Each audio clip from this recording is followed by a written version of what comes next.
Hi, Ian. Good to see you. How are you?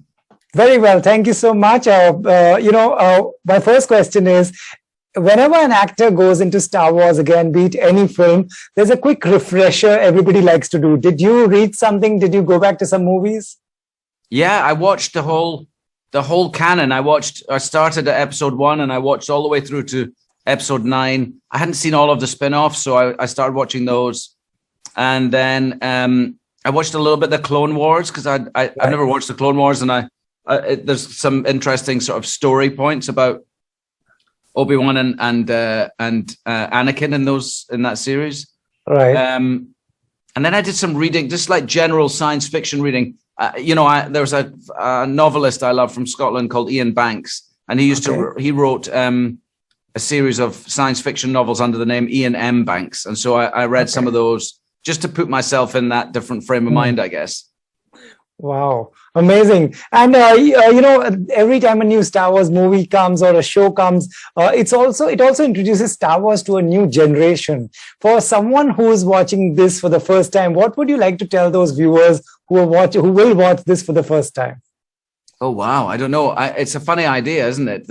Right. The idea of somebody who does, we're all so familiar with Star Wars. Well, I think it's a wonderful world that George Lucas created when he made his first film, A New Hope, and not his first film, but the first Star Wars film. It was just an amazing world to escape into. And I think maybe that's what we love about science fiction, and certainly what we love about Star Wars is we get to escape into this other world. And so hopefully people will like that world as much as we do, when they come across it. I'm sure they will. And for those who know, what would you want to tell them? Where does this begin? Could you give, we can't give them much, but what is the timeline like?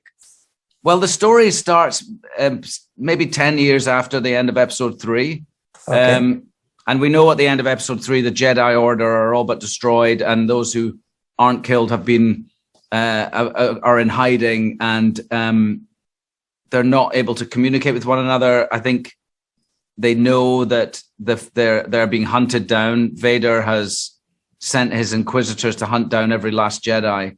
Right. And so Obi-Wan's on Tatooine, where he left Luke Skywalker with Aunt Beru and Uncle Owen. And it's his last responsibility to his old life is to keep a sort of oversight on Luke Skywalker. And lastly, you have a toy figure as well. What was your first reaction when you saw that?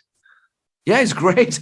I mean, I'd forgotten about the figures. When you're making the film, it's the last thing on your mind. But it's always weird looking at your little doll face. It never quite feels quite right. But the clothes and everything, all the little accessories that come along with it, pretty accurate. Great. I mean, pretty amazing work. Great. Can't wait to catch one of those. Thank you so much for giving me time. Take care. Thank you.